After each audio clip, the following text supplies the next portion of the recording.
Hello everyone, आज के इस वीडियो में हम पढ़ने वाले हैं क्लास 11 रसायन विज्ञान का पहला अध्याय जो है रसायन विज्ञान की कुछ मूल अवधारणाएं, जिसका बहुत ही इम्पोर्टेंट टॉपिक जो है स्थिर अनुपात का नियम।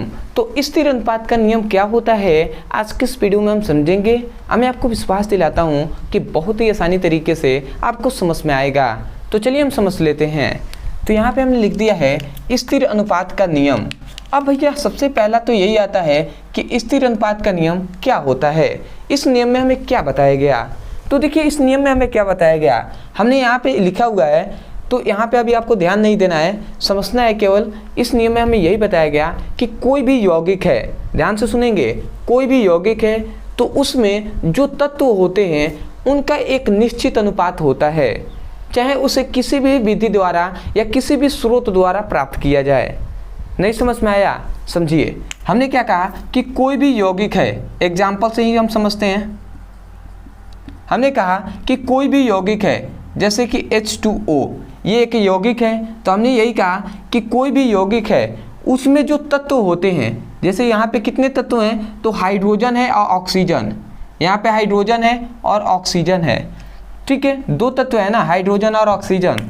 तो हमने यही कहा कि किसी यौगिक में उपस्थित तत्वों का जो भारात्मक अनुपात होता है, तत्वों का भारात्मक अनुपात कितना हो जाएगा, 1:8 हो जाएगा। हाइड्रोजन का 1 होता है, ऑक्सीजन को 8, तो 1:8 होगा कि नहीं होगा? बिल्कुल हो जाएगा। तो यही कहा गया कि कभी भी H2O मतलब जल का जो भारात्मक अनुपात होगा वो हमेशा 1:8 ही होगा।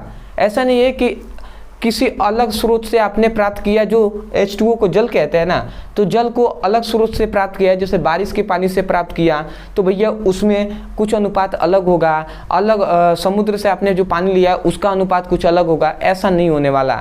एक निश्चित अनुपात होगा। हाइड्रोजन कभी भी 1 मात्रा में होगा, ऑक्सीजन कभी भी 8 मात्रा में होगा, तभी जाकर H2O बनेगा, तभी जाकर जल का निर्माण होगा। यही बात इसमें कहा गया है। समझ में आ गया होगा? तो आप क्या कहेंगे, किसी यौगिक में उपस्थित तत्वों का भारात्मक अनुपात निश्चित होता है। मतलब यही सिंपल में कहा गया, किसी यौगिक में उपस्थित तत्वों का एक निश्चित भारात्मक अनुपात होता है, चाहे उसे किसी भी स्रोत से प्राप्त किया जाए। तो यही बात हमने यहाँ पे लिखा है। इस नियमों के अनुसार किसी भी यौगिक में तत्वों का एक निश्चित भारात्मक अनुपात होता है, चाहे उसे किसी भी स्रोत से प्राप्त किया जाए, चाहे उसे किसी भी स्रोत द्वारा आप प्राप्त करें, ठीक है, उसका एक निश्चित भारात्मक अनुपात होगा। जैसे दूसरा एग्जांपल दे रहा हूँ, जैसे कार्बन है, CO2 कार्बन डाइऑक्साइड है, तो इसमें कार्बन और ऑक्सीजन, ठीक है, तो यहाँ पे कार्बन का 6 और ऑक्सीजन का 8, तो इसमें कार्बन और ऑक्सीजन का जो भारात्मक अनुपात होगा वो हमेशा इतना ही होगा, ठीक है। तभी जाकर क्या होगा भैया, जो H2O मतलब कार्बन डाइऑक्साइड प्राप्त होगा। तो यही कहा जा रहा है कि किसी यौगिक में उपस्थित तत्वों का एक निश्चित भारात्मक अनुपात होता है, चाहे उसे किसी भी विधि द्वारा प्राप्त किया जाए। तो आशा करते हैं कि स्थिर अनुपात का नियम आपको समझ में आ गया होगा। ये नियम लिखने के बाद आप इन दोनों एग्जाम्पल को लिख सकते हैं। तो आशा करते हैं आप समझ गए होंगे।